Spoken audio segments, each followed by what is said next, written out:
Today, we are talking about how to double the revenues of your business in just 4 years' time. I'm talking to a guest who bought a used office furniture company, and they actually were able to double the revenues even during the pandemic. So stay tuned, and you'll hear that story in a moment. Welcome to the Smart Business Revolution podcast, where we feature top entrepreneurs, business leaders, and thought leaders, and ask them how they built key relationships to get where they are today. Now, let's get started with the show. All right, welcome everyone. John Corcoran here. I'm the host of this show, and every week I talk to interesting entrepreneurs, founders, and business executives and entrepreneurs from all kinds of companies. We've had Kinko's, we've had Netflix, YPO, EO, Activation Blizzard, Lending Tree, Open Table, and many more. And of course, this episode brought to you by Rise25, where we help B2B businesses to get clients referrals and strategic partnerships with done-for-you podcasts and content marketing. And my guest here today is Dave Dumoulin. He and I connected through the Entrepreneurial Masters Program, EMP, through Entrepreneurs Organization, which we both belong to. And he is the president and CEO of LW Office Furniture Warehouse, which is out of Cincinnati, Ohio. And he has done a number of different positions, run a number of different businesses, and purchased this business about 5 or so years ago now, and managed to open another location, grow it through the pandemic. So we're going to hear all of his stories about how he managed to do that and some of the different sales strategies that he put in place. And Dave, pleasure to have you here today. And I love to hear stories about my guests and what they were like as a kid. And you grew up in, I believe it was northern Indiana on a lake there, and you were doing a paper route at 10 years old, and you had a number of different hustles as a young age. Tell us a little bit about what young 10-year-old Dave was like running around, riding your bike. I can envision delivering papers. Yeah, first of all, John, thanks so much for having me. It's been a pleasure meeting you at EMP, and I'm excited to hook back up with you in June when we get back for our second year. So yeah, I grew up very middle class, but the one thing that growing up very middle class did is my father bought a lake house for a whopping $10,000 when I was 2 weeks old. And it was about an hour from our main home in Fort Wayne, and we lived in this little tiny camp right on the lake. And I started delivering papers at the age of 10 years old. Literally, a guy would drop off, a couple hundred papers. We'd load them on our bike, and we'd ride over, and we covered half the lake. We did that until all of a sudden I realized that, wow, maybe I could take the rowboat across the lake with my little 6-horsepower motor, and I could start working the marina pumping gas. And the beauty about working at the marina pumping gas is there was always young girls that came in that needed gas that had the bathing suits on. So we had a great time as a kid growing up, and it really taught me a good work ethic, whatnot, as a young kid working from 10 years old. Yeah, so that's a pretty young age to get started. And you had a couple of other businesses as you got older, high school, college, that sort of thing. One of which was a lumber yard. How did you get into selling lumber? Yeah, so I think one thing anybody can do is they can reinvent themselves at any given time. And my wife Jen and we've been married 25 years, and she knows I've reinvented myself at least 6 times. Years ago, I was a sales manager for a lumber company inside the city of Cincinnati. There was one for sale about 25, 30 miles north of the city in Oxford, Ohio, where Miami University is. And I stepped in and I bought that lumber company. I grew it, ran it great. And all of a sudden I woke up one day, I'm like, I'm not making enough money. So I sold it and sold all the goods. And then I went to work for the first internet company that I worked for, which is a company by the name of Talpx. So, what year was that you were working for Talpx? Yeah. So Talpx, I started work for Talpx in 2000. Okay. And I was with them for about 18 months, and then they got blown up in the internet explosion back it happened in 2001, 2002. A lot of .com meltdown, a lot of companies that happened too. Yeah. So for sure. So then I went to work in lumber distribution, ran distribution companies in Ohio, Indiana, and California. For after distribution, I came to work for a buddy in a flooring industry. I ran his large flooring company. Then from there I went to the software company RFMS, where we grew the sales of RFMS by double in the 8 years that I was there. I'm curious, when you are coming from this lumber company and you're interviewing at this software company, this internet company, how did you convince them that, oh, my skills are completely relevant here? Like to an outsider, that sounds completely different. Like working in a lumber company, doing software sales sounds completely different, but obviously you convinced them. Yeah, well, the first thing was the first internet company was by the name of Talpx, and what their value proposition was is they were trying to hook the lumber yard to the mills in Canada. So they Okay. created an Okay. e-commerce platform. So they needed folks that understood technology but also understood lumber. Mm, So that was an easy move. yeah. And then the second internet company or software company that I worked for, they were the software that we used at the flooring company, at JP Flooring. We Mm. used that software. It's called RFMS. So after I left there, they reached out to me and said, hey, flooring, the software already. So that's how I end up moving over to that side. It pays to understand a little bit of technology and also understand the business that you're in for most businesses.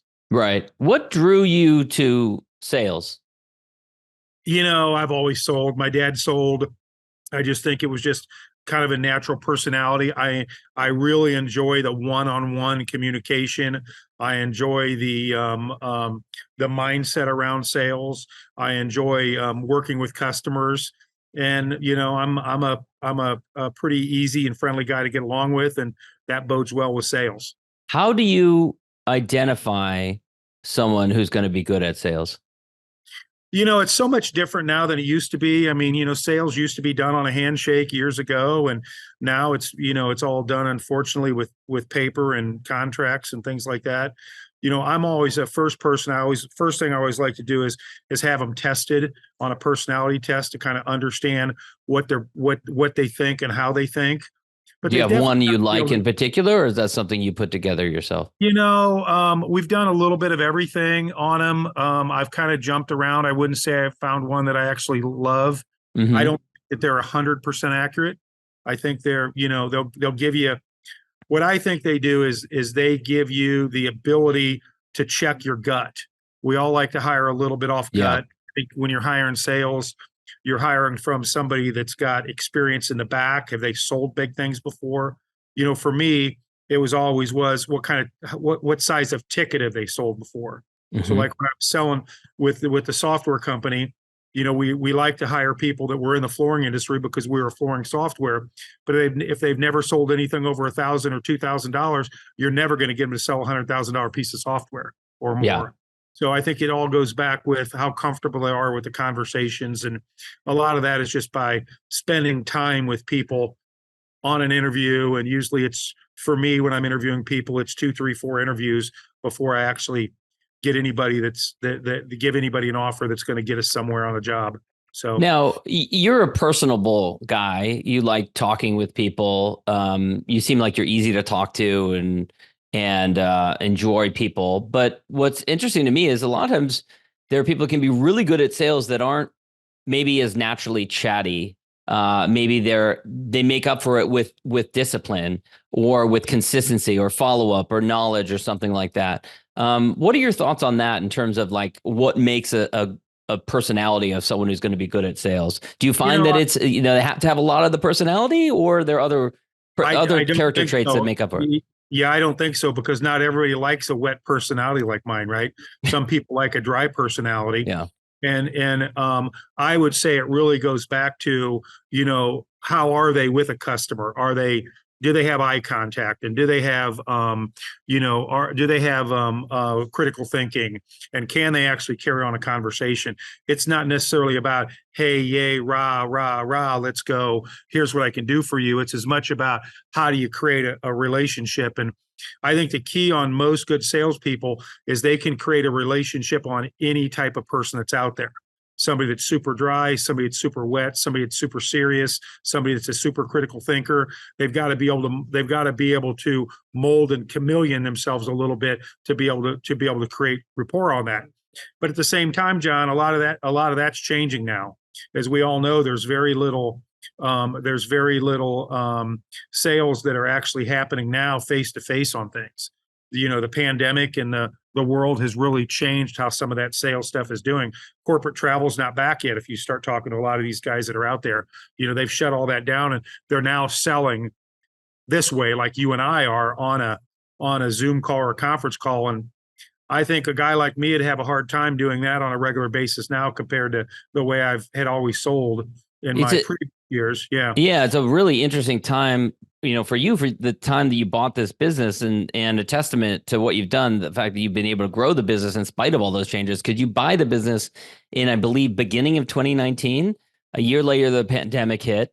First of all, before we get to that, you go back to your wife, you say, I think I'm going to go and buy another business. What was that conversation like? And by the way, I'm going to buy a used office furniture business. No lumber, no software. Yeah, Jen, my wife, she's always been really supportive of what I've ever done. She knows it in the back of my mind. If I'm going to do something, I've got a long-term vision for it. When I left the software company, I was 55 years old. There's not a whole lot of positions out there where at 55-year-old, you're going to step in and make the income that you were making when you were 55 at a large company. So for me, it was time to reinvent myself and try and find a company that I liked and had some high margins that had the ability to step on the gas and grow. Yeah. And looking back on it now, what are a couple of individual things you can point to that were the reason? You had 2 locations at the time, you have a third now. What are some things that you can point to that you think made the difference, that allowed you to throw, gas on the fire? Well, we've always had a very straight strategy.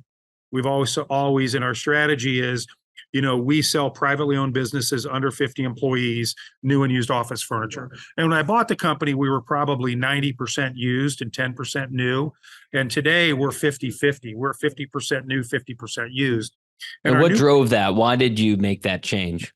When a customer would come in and they want to buy 4 desks in the used world, you may not have 4 desks that match.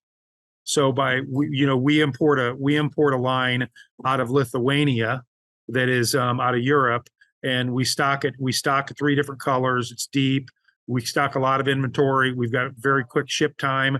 And so then instead of them buying 3 desks on the floor that don't match, they can step in and buy 3 of our running line and then come back in and add more to it and keep the same product line. So it's really helped us grow our business for that kind of customer that is really looking for a full change, but at the same time looking for trying to save 60-80% off what the big guys out there are doing, whether it's a steel case or Herman Miller or those type of products like that. Yeah. So, all right. So, and another change that you made was you actually changed the name. It was Liquidators World, I believe, and you changed the name. That's a significant change for a 30-year-old company. Yeah, it's really, really funny because when I bought the company, the one thing I hated about the company was the name Liquidators World. It's great for what we did. We liquidate office furniture, but it said nothing to what it does as far as what realm you're in. Since I've changed that name from Liquidators World, my email junk file of all these guys trying to sell me pallets of returned goods has dropped off drastically. So we changed the name. We basically kept the same logo, but we changed the name to LW Office Furniture Warehouse because that's what we are. Like I'm in our Louisville location today, and our warehouse of office furniture on display is 22,000 feet. Cincinnati's 50,000. Lexington is 15,000. So we have big spaces that show a lot of furniture, both new and used.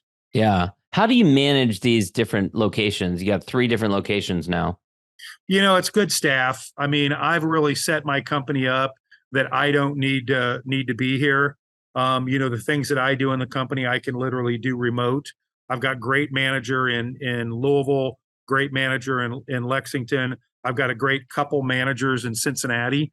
So it really allows me to be able to step back and focus on the business, not in the business.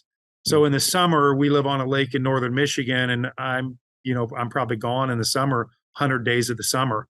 I pop in for 3 or 4 days and stuff like that. And I think it's a testament to the type of team and type of people that you've got to put around yourself to be able to grow a company that way.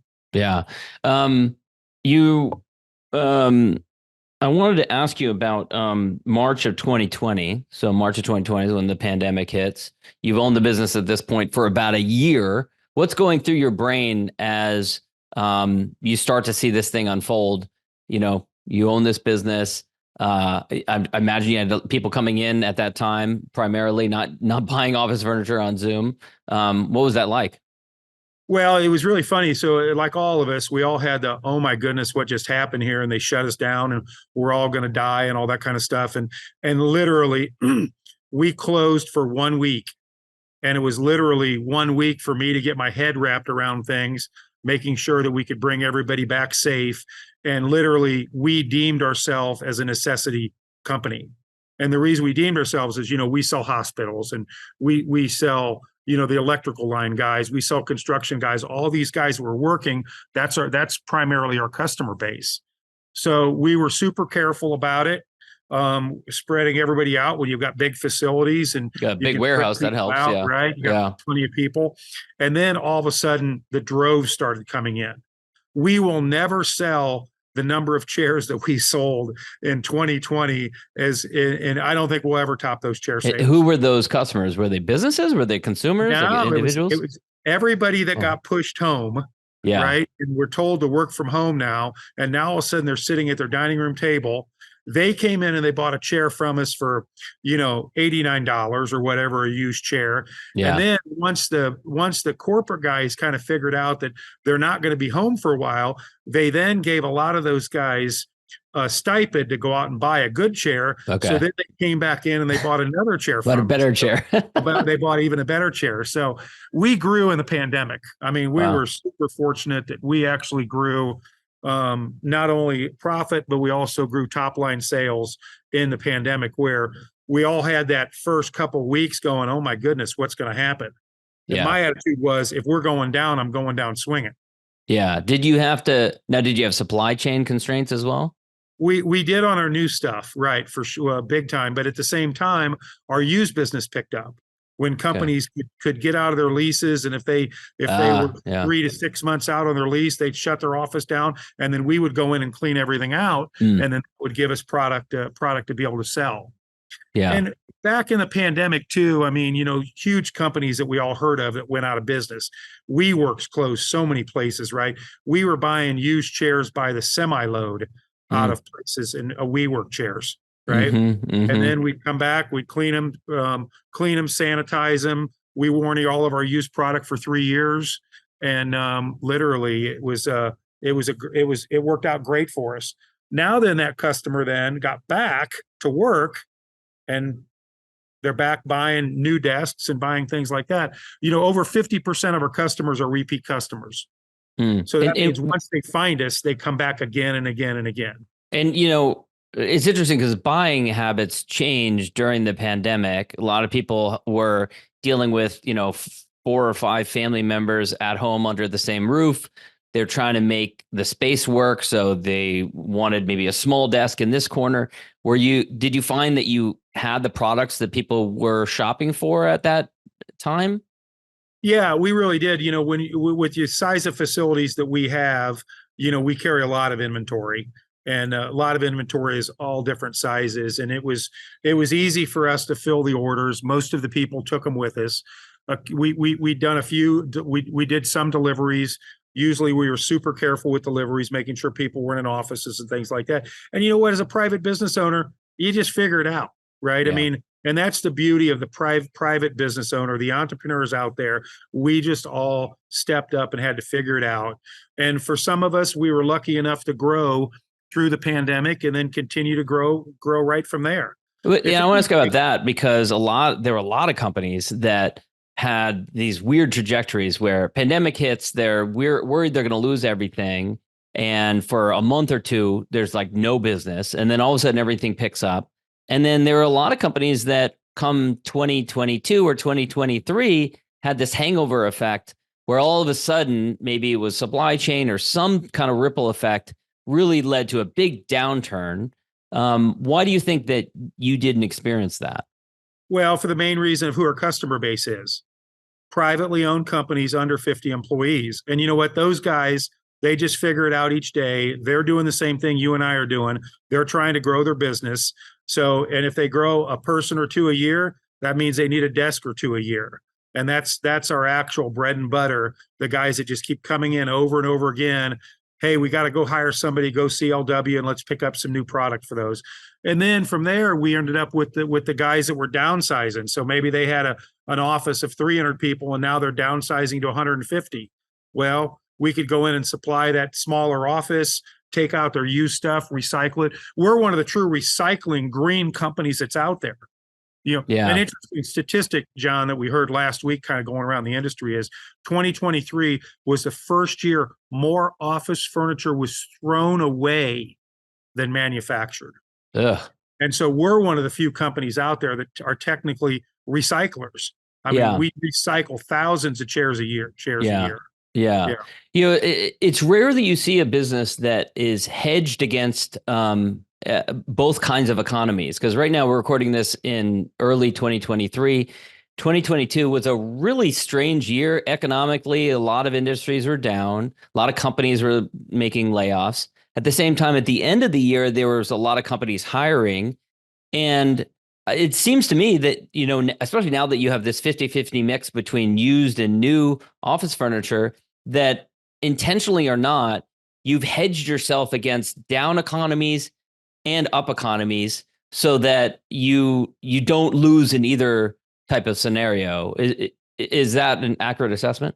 Well, I wouldn't say right now we're in a down economy yet. I mean, from what we're seeing, with the way the stock market's going, things right now.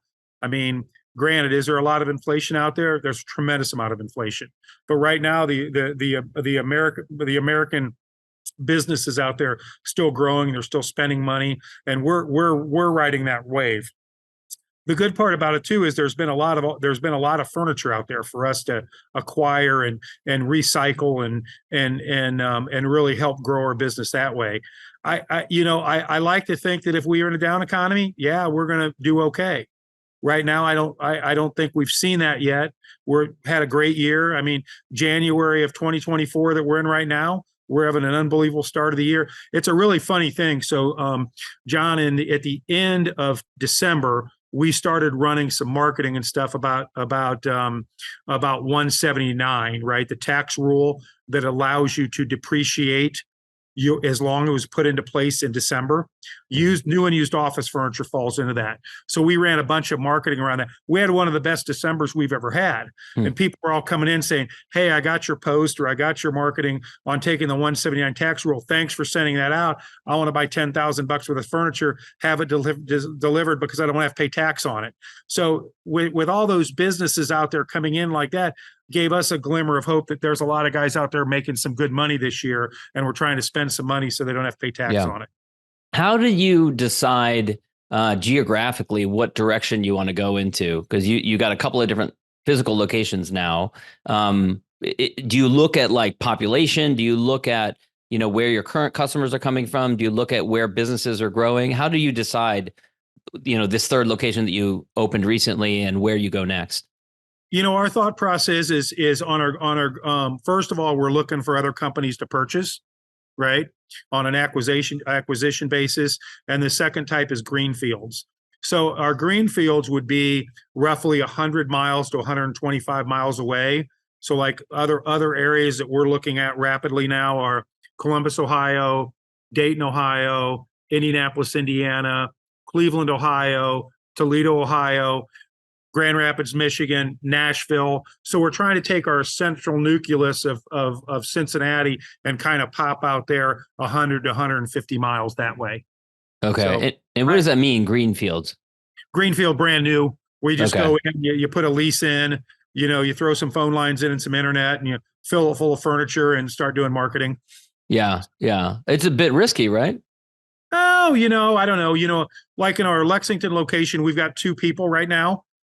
So we've been operating for 15 months with just 2 people, a salesperson, a warehouse person. This year, our goal is to add a salesperson. another salesperson, and the next would be 2 people in a truck. So we've got a philosophy on how we grow a branch. And that's what we've done here. When we bought the company, our Louisville location only had 1.5 employees, and we're at 6 right now. And so it's sustainable growth, and it's easy to do when you can grow things sustainable.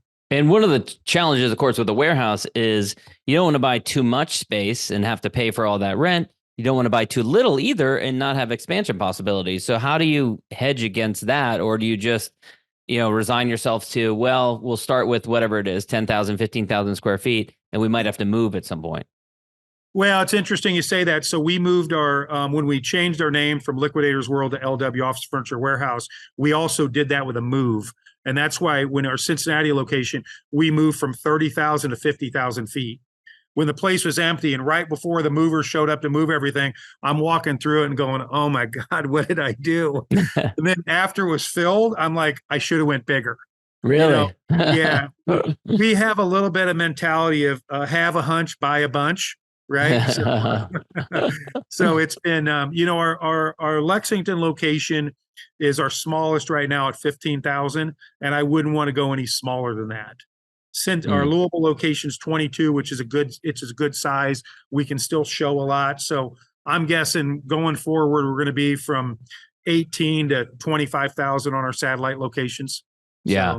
So. What about having to invest in like the website and, software tools? And you mentioned earlier that a lot of the selling has shifted from face-to-face in person to, Zoom and online and stuff like that. What does that look like in terms of the amount of resources, time, attention you've had to invest in your online presence? Well, so we don't actually box anything up and sell it online. Basically, all of our customers come in site. Part of that is there's a tremendous amount of fraud around guys calling up and saying, hey, ship me 150 chairs. By the way, here's a fake credit card. Okay. So, part of our issue is we want people to come in and see it anyway, because each store will only deliver within a 100-mile radius. So if you came in and said, hey, Dave, ship me some furniture, I'm out. We can't do that. That's just not our idea. But when it comes to a platform, so obviously, the good thing is I think how we reinvent ourselves is we learn from the previous business that we're in. So my 10 years at a software company made me really learn what we have in a software. So I could open up a new location, software, phone-wise, website-wise, in about probably 6 hours, because we've built a software platform that we run on, and that platform is just easy to add new users, add a new warehouse, and start moving inventory in. So technology is really the way, and I'm 60 years old, and most people out there are not utilizing technology the way they should. I mean, I'm 60 years old. I use ChatGPT every day, right? And I think that there's, to the guys that are listening to this that are not embracing technology, that are around our age, you've got to step in and start testing your foot in the water, because that's going to make a huge difference in your business. Yeah, I mean, the market's moving on. The market's constantly changing and adapting, and you have to as well as a business owner. We would have never doubled our business if it would have been for a couple of strategies. One is our software platform, right? 2 is our marketing platform. And 3 is our platform that you can be in the used business, but when people walk in, it's got to be clean, it's got to be bright, it's got to be tagged, it's got to be organized. And literally, anytime anybody comes in our showrooms for the first time, they always have the same statement: wow, I never knew you guys existed before. And when they get the wow, that means they're going to come back and be our next customer for life. Yeah. Dave, this has been great. I want to wrap up with the last question I always ask, which is, I'm a big fan of gratitude, especially expressing gratitude to those who helped you along the way in your journey. A lot of times people will mention their family and friends, which is fine, or team, which is fine. But I especially love to hear stories around peers, contemporaries, other entrepreneurs, other founders, other owners that have kind of helped you in your journey and navigating it all. Who would you want to recognize? I would probably say it rolls back to my EO forum. For those of you that are not familiar with Entrepreneurs Organization, once you're in, you break up into a little forum of 6 to 7 people. In that forum, you meet on a monthly basis. You talk about business, you talk about personal, you talk about family. It's 100% confidential. And, you know, when I bought the company, I was in another group, but I'm not going to name. And when the pandemic hit, they offered zero resources. So I stepped out, kind of worked through the pandemic a little bit, and then I joined EO. And I could say that my EO forum, they have really helped me sharpen what I want to do, where I want to go, the man I want to be, you know, how to get out of your business and stay and work on your business instead of work in your business. And that's really, I would say my 6 forum mates are, I owe a lot of my business success to with LW Office Furniture Warehouse. Well, you just said it. I was going to say it, but you said it. LW Office Furniture Warehouse is the name of it. You can Google the name and end up on the website. Where can people go to know more about you, Dave, and connect with you? Yeah, LinkedIn. It's Dave Dumoulin on LinkedIn, or LW Office Furniture Warehouse on LinkedIn, and or the website. And email him before summer hits, or else you might get an out of office until September. But that's totally fine. We all hey, I work in the summer. I just work from a better view. I work every day. Living the dream. Impressive. All right, Dave. Thanks so much. All right, John. Thanks so much for your time. Thanks for listening to the Smart Business Revolution podcast. We'll see you again next time, and be sure to click subscribe to get future episodes.